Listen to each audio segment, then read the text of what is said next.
بسم اللہ الرحمن الرحیم۔ سامعین کرام، آپ سن رہے ہیں اردو کہانی الٹی تدبیریں، جس کے راوی اور مصنف ہیں مرزا امجد بیگ ایڈووکیٹ۔ اس کہانی کو تحریر کرنے میں ان کی مدد کی ہے حسام بٹ نے، اور یہ اس سلسلے کی آخری قسط ہے۔ مجھے امید ہے آپ کو میری یہ کاوش پسند آ رہی ہوگی۔ آپ نے اگر ابھی تک میرا چینل کہانی گھر سبسکرائب نہیں کیا تو ابھی میرے چینل کہانی گھر کو سبسکرائب کر کے بیل نوٹیفیکیشن آن کر لیجئے، تاکہ آنے والی ہر نئی کہانی کی اطلاع بر وقت آپ تک پہنچ سکے۔ آپ کی اطلاع کے لیے عرض کر دوں کہ تمام کہانیوں کو بالترتیب یکمشت سننے کے لیے پلے لسٹ کا لنک ڈسکرپشن میں موجود ہے۔ سلمان نے کہا، آپ فکر نہ کریں بیگ صاحب، میں اس بات کا خاص خیال رکھوں گا، یہ راز ہم دونوں کے بیچ رہے گا۔ اپنے دوست نواز دانش سے میں یہ کام کس طرح لوں گا، اس کے لیے آپ کو پریشان ہونے کی ضرورت نہیں ہے۔ انشاءاللہ 1-2 روز میں یہ کام ہو جائے گا۔ میں ابھی جا کر نواز سے ملتا ہوں۔ میں نے سلمان کو عارفی کے ٹھکانے کا پتہ اچھی طرح سمجھانے کے بعد رخصت کر دیا۔ احتیاطاً میں نے اسے وہ ایڈریس ایک پرچے پر لکھ کر بھی دے دیا تھا۔ 2 روز بعد سلمان میرے دفتر میں آیا اور ایک لفافہ میری جانب بڑھاتے ہوئے بولا، لیں بیگ صاحب، آپ کا کام ہو گیا، چیک کر لیں۔ میں نے لفافہ کھول کر دیکھا۔ لفافے کے اندر پوسٹ کارڈ سائز کی 6 تصاویر موجود تھیں۔ وہ سب عارفی نامی اس شخص کے کلوز اپ تھے۔ ونڈرفل! بے اختیار میرے منہ سے نکلا، کیا تمہارا فوٹوگرافر دوست کسی شک میں مبتلا تو نہیں ہوا؟ میں نے سلمان سے پوچھا۔ بالکل نہیں جناب، وہ مطمئن انداز میں بولا۔ دفتر سے فارغ ہونے کے بعد میں سلمان کے ساتھ عمرانہ کے گھر اختر کالونی پہنچ گیا اور وہ تمام تصاویر عمرانہ کے سامنے رکھ دیں۔ وہ ان تصاویر کو دیکھتے ہی چونک اٹھی۔ میں نے اس کی آنکھوں میں شناسائی کی چمک واضح طور پر دیکھی تھی۔ وہ جذبات سے لبریز لہجے میں بولی، یہ اسی شخص کی تصویریں ہیں جو وقوعہ کے روز ٹیلی فون لائن مین بن کر بنگلے پر پہنچا تھا۔ اسی کی وجہ سے احسان کو میرے بارے میں غلط فہمی ہوئی تھی اور ہمارے درمیان جھگڑا ہوا تھا۔ میں نے وہ تمام تصاویر سمیٹ کر لفافے میں ڈالیں اور لفافہ اپنی جیب میں رکھتے ہوئے کہا، اس سلسلے میں مکمل رازداری برتنے کی ضرورت ہے۔ میں بیک وقت سلمان، عمرانہ اور صبیحہ خاتون سے مخاطب تھا۔ انہوں نے مجھے یقین دلایا کہ اس سلسلے میں وہ اپنے ہونٹ سی لیں گے۔ میں مطمئن ہو کر وہاں سے چلا آیا۔ اتفاق سے ایک نہایت ہی اہم کام پایا تکمیل کو پہنچ گیا تھا۔ آئندہ پیشی پر وکیل استغاثہ نے میری موکلہ پر بھرپور جرح کی۔ عمرانہ وکیل استغاثہ کے نکیلے ترش اور کٹیلے سوالات کے سامنے پامردی سے ڈٹی رہی۔ وہ اپنے موقف سے ایک سوت بھی ادھر ادھر نہیں ہٹی تھی۔ اس نے عدالت میں وہی بیان دیا تھا جو اس سے پہلے وہ مجھے تفصیلاً بتا چکی تھی۔ اس سے ملتا جلتا بیان اس نے 3 سال قبل پولیس کو بھی دیا تھا۔ وکیل استغاثہ کی جرح ختم ہوئی تو جج نے مجھے مخاطب کرتے ہوئے پوچھا، بیگ صاحب، آپ نے صفائی کے گواہوں کی فہرست داخل نہیں کی، اس سلسلے میں آپ کا کیا پروگرام ہے؟ میں نے کھنکار کر گلا صاف کیا اور زیر لب مسکراتے ہوئے کہا، جناب اعلیٰ، میں اپنے دلائل ہی سے اپنی موکلہ عمرانہ کا دفاع کرنا چاہتا ہوں۔ اس سلسلے میں صفائی کے گواہوں کی ضرورت محسوس نہیں کرتا۔ تاہم معزز عدالت سے میری ایک چھوٹی سی درخواست ہے۔ کیسی درخواست بیگ صاحب؟ میں نے کہا، میں یہ چاہتا ہوں کہ آئندہ پیشی پر استغاثہ کے گواہان مسمی ملک قدیر اور مسمی افتخار احمد کو دوبارہ یہاں بلایا جائے۔ میں ان دونوں حضرات سے مشترکہ طور پر کچھ پوچھنا چاہتا ہوں۔ وکیل استغاثہ فوراً بول اٹھا، ان گواہوں پر وکیل صفائی اپنی جرح مکمل کر چکے ہیں۔ میں نے اس بات سے کب انکار کیا ہے؟ میں نے وکیل صفائی کو گھورتے ہوئے کہا، کیا انہیں دوبارہ بلانے میں کوئی قباحت ہے یا یہ عمل قانون کے خلاف ہے؟ وکیل استغاثہ میرے اس وار سے بوکھلا گیا۔ جج نے اس سے پوچھا، وکیل صاحب، آپ متردد کیوں ہیں؟ وہ بولا، آخر وکیل صفائی کیا کرنا چاہتے ہیں؟ اس کے انداز میں جھنجھلاہٹ شامل تھی۔ میں نے کہا، یہ تو اسی وقت پتہ چلے گا جب میں کچھ کروں گا۔ جج نے مجھ سے پوچھا، بیگ صاحب، آپ کے ذہن میں کیا ہے؟ میں نے کہا، جناب اعلیٰ، میں استغاثہ کے ان دونوں گواہان کو ایک ٹرائل سے گزارنا چاہتا ہوں۔ کیسا ٹرائل؟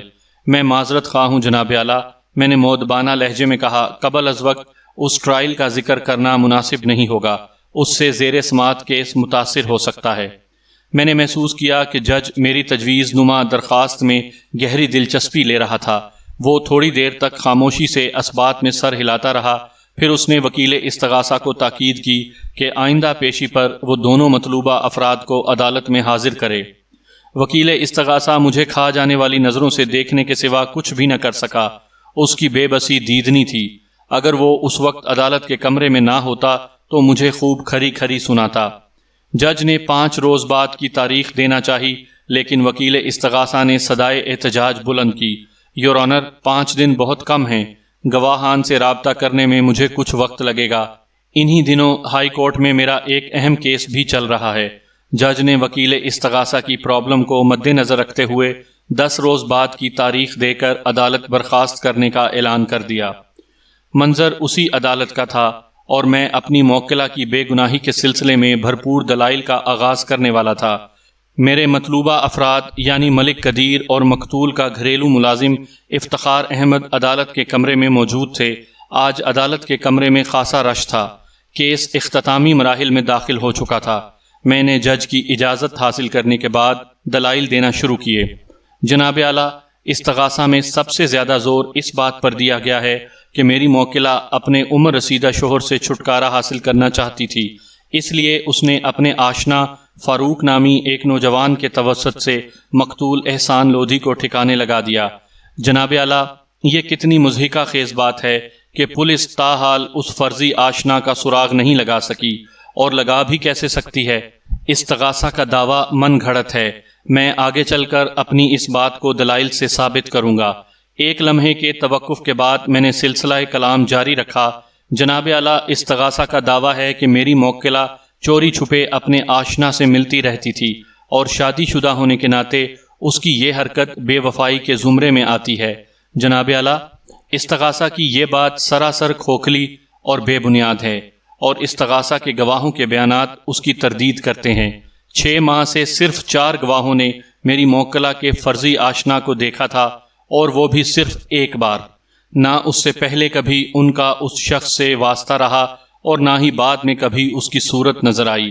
ان 4 گواہوں میں مولانا امیر الدین، ملک قدیر، طارق محمود اور مقتول کا گھریلو ملازم افتخار احمد شامل ہیں۔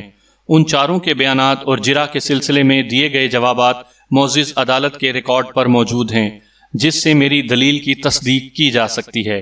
جناب اعلیٰ، میری موکلہ بے قصور ہے، اور اسے کسی سوچی سمجھی سازش کے تحت انتقامی کارروائی کا نشانہ بنایا گیا ہے۔ وکیل استغاثہ بیچ میں بول پڑا، ملزمہ سے ایسی دشمنی کون کر سکتا ہے؟ اس سوال کا جواب اصولاً تو آپ کو تلاش کرنا چاہیے، میں نے طنزیہ لہجے میں کہا، لیکن میرے فاضل دوست، آپ نے مجھ سے پوچھا ہے تو میں آپ کو مایوس نہیں کروں گا، مگر اس کے لیے آپ کو تھوڑا انتظار کرنا پڑے گا۔ میرے دلائل کا دھارا اسی رخ پر آگے بڑھ رہا ہے۔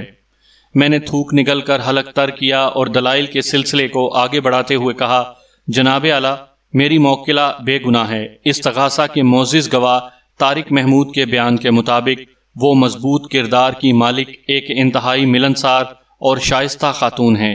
جناب اعلیٰ، یہ ایک پڑوسی کی دوسرے پڑوسی کے بارے میں رائے ہے، اور پڑوسیوں کی رائے بہت اہم ہوا کرتی ہے۔ میری موکلہ سے منسوب کر کے استغاثہ میں جو نام نہاد عشقیہ خط شامل کیا گیا ہے وہ سراسر بوگس اور بے معنی ہے، بلکہ میں اسے اپنی موکلہ کے کردار پر کیچڑ اچھالنے کے مترادف سمجھتا ہوں۔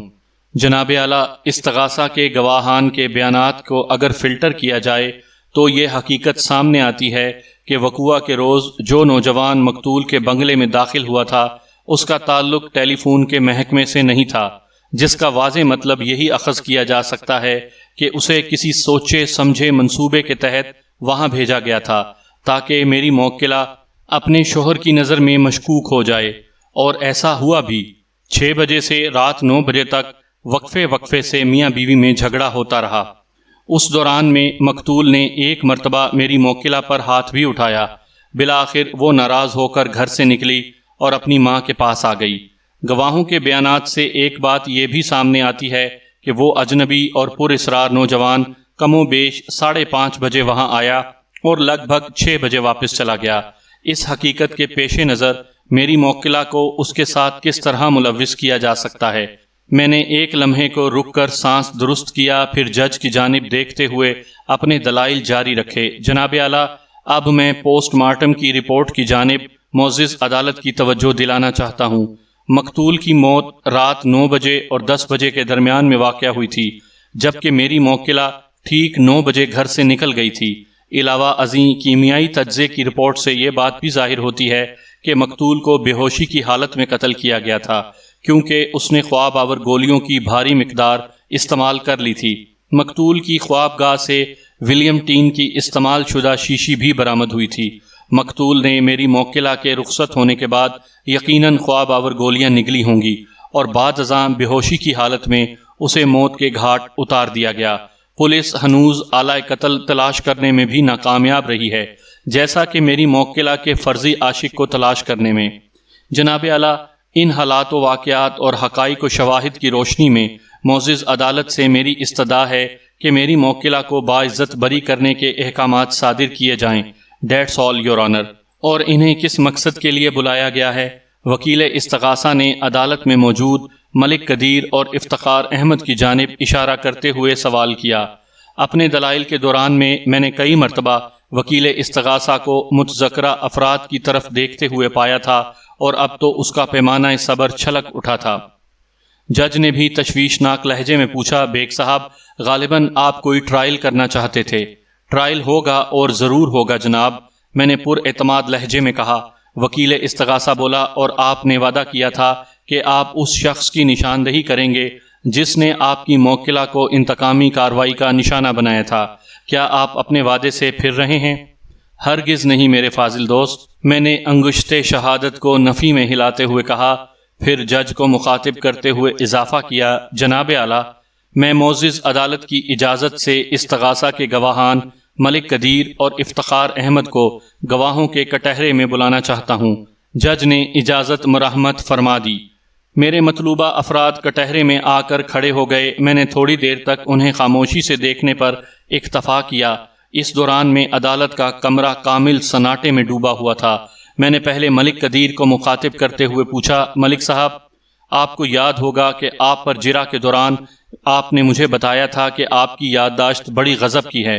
آپ نے اپنی یادداشت کے لیے ایک مخصوص لفظ ایکسیلنٹ بھی استعمال کیا تھا۔ آپ کا دعویٰ تھا کہ اگر وہ پراسرار نوجوان آپ کو دوبارہ نظر آ جائے تو آپ اسے پہچان لیں گے۔ میں اب بھی اپنے دعوے پر قائم ہوں۔ وہ دھیرے سے مسکرایا۔ ویری گڈ، میں نے مختصر تبصرہ کیا، پھر افتخار احمد کی جانب متوجہ ہو گیا۔ مسٹر افتخار، تم نے بھی بڑے وثوق سے کہا تھا کہ اگر کبھی دوبارہ تمہیں وہ لائن مین نظر آ جائے تو تم اسے پہچان لو گے، بلکہ مجھے اچھی طرح یاد ہے اور معزز عدالت کے ریکارڈ پر بھی یہ ثبوت موجود ہے کہ تم نے یہ الفاظ استعمال کیے تھے۔ اس کی صورت میرے ذہن میں نقش ہے۔ تم نے یہی کہا تھا نا؟ اس نے اثبات میں سر ہلایا۔ جی ہاں، میں نے یہی کہا تھا۔ میں نے اپنی فائل میں سے عارفی کی تصویروں والا لفافہ برآمد کیا اور اسے کھول کر ایک ایک تصویر کٹہرے میں کھڑے ہوئے دونوں گواہان کی جانب بڑھاتے ہوئے کہا، ان تصویروں کو دیکھ کر کچھ یاد آ رہا ہے؟ ملک قدیر نے ایک بھرپور نظر عارفی کی تصویر پر ڈالی اور لمبی سانس خارج کرتے ہوئے فیصلہ کن لہجے میں بولا، یہ اسی نوجوان کی تصویر ہے وکیل صاحب۔ شور؟ یس، کانفیڈنٹ، 100%، وہ دو ٹوک لہجے میں بولا۔ میں نے مسکراتے ہوئے سوالیہ نظر سے افتخار احمد کو دیکھا۔ وہ جوشیلے انداز میں گویا ہوا، میں اس شکل کو نہیں بھول سکتا، یہی لائن مین ہے۔ میں نے ایک تصویر جج کی جانب بڑھا دی۔ وکیل استغاثہ چپکے سے اپنے گواہوں کے نزدیک سرک گیا تھا اور جھانک کر اس نے دونوں تصویریں ملاحظہ کر لی تھیں۔ میں نے آگے بڑھ کر وہ دونوں تصویریں واپس لے لیں۔ وکیل استغاثہ نے احتجاجی لہجے میں کہا، یہ سراسر دھوکہ ہے۔ اگر وکیل صفائی کو مبینہ ٹیلی فون لائن مین کی اصلیت معلوم تھی تو اس بات کو صیغہ راز میں کیوں رکھا گیا؟ میں نے تصحیح کی، مبینہ ٹیلی فون لائن مین نہیں میرے دوست، بلکہ آپ کے دعوے کے مطابق میری موکلہ کا آشنا۔ وہ جل کٹ کر رہ گیا مگر منہ سے کچھ نہیں بولا۔ جج نے مجھ سے پوچھا، بیگ صاحب، یہ شخص کون ہے؟ اس کا نام عارفی ہے یور آنر۔ کیا آپ اسے پہلے سے جانتے تھے؟ Not at all your honour, میں نے مضبوط لہجے میں کہا، چند روز قبل ہی اس کا دیدار ہوا ہے۔ یہ اس وقت کہاں ہے؟ پولیس کا نمائندہ انکوائری آفیسر بےتابی سے بولا، ہم اسے 3 سال سے ڈھونڈ رہے ہیں۔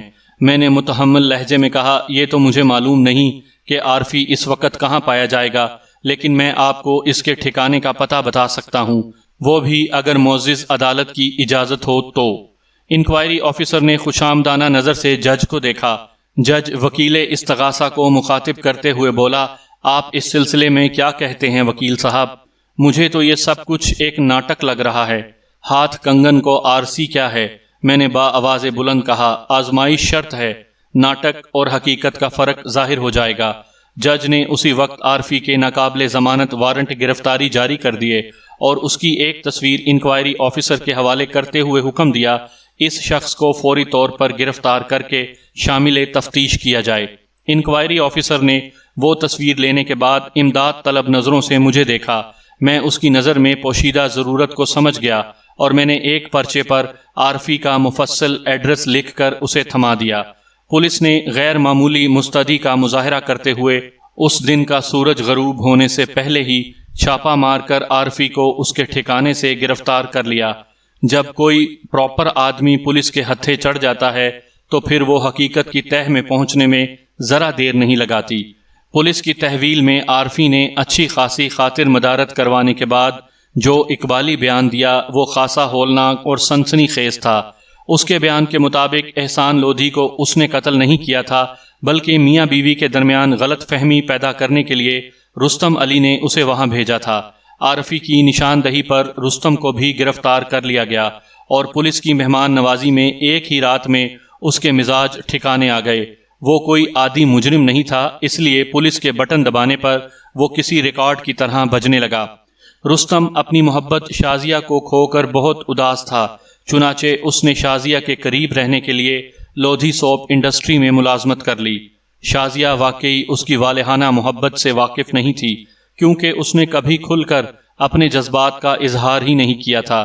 پھر جب احسان لودھی نے شازیہ کو نظر انداز کر کے عمرانہ میں دلچسپی لینا شروع کی اور بعد ازاں اس سے شادی کر کے شازیہ کو بالکل ہی بھلا بیٹھا، تو رستم کی ہمدردانہ اور پرخلوص باتوں نے شازیہ کو اس کی جانب مائل کر دیا۔ پھر یہ قربت روز بروز بڑھتی ہی چلی گئی، حتیٰ کہ دونوں نے باہمی مشاورت سے احسان لودھی اور عمرانہ کو اپنی راہ سے ہٹانے کا منصوبہ بنا لیا۔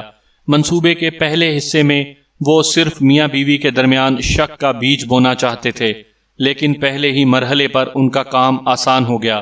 رستم کی شاندار پلاننگ کا شکار ہو کر احسان لودھی اپنی جان سے گیا اور عمرانہ جیل کی سلاخوں کے پیچھے چلی گئی۔ عمرانہ کے روٹ کر اختر کالونی چلے جانے کے بعد احسان لودھی نے متعدد خواب آور گولیاں نگل لی تھیں اور بے ہوشی کی حالت میں رستم نے اس کا کام تمام کر دیا۔ فرضی محبت نامہ شازیہ کی ذہن کی پیداوار تھا۔ آئندہ پیشی پر عدالت نے میری موکلہ کو باعزت بری کر دیا۔ عارفی چونکہ وعدہ معاف گواہ بن گیا تھا، اس لیے عدالت نے اسے رہا کر دیا۔ سیشن کورٹ نے پی پی سی کی دفعہ 302 کے تحت رستم علی کو سزائے موت سنا دی اور شازیہ کو اس کی شریک جرم ہونے کی حیثیت سے ایک طویل عرصے کے لیے جیل بھیج دیا۔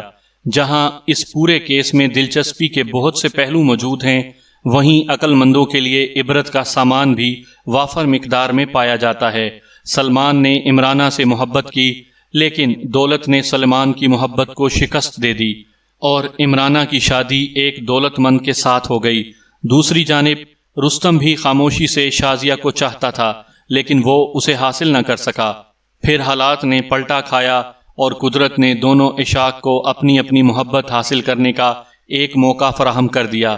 سلمان نے مثبت راہ اختیار کی اور عمرانہ اس کی کوششوں سے باعزت بری ہو کر ہمیشہ کے لیے اس کی بن گئی، لیکن رستم نے شازیہ کو پانے کے لیے غلط راہ کو چنا اور اس کا انجام بھی بھیانک ہوا۔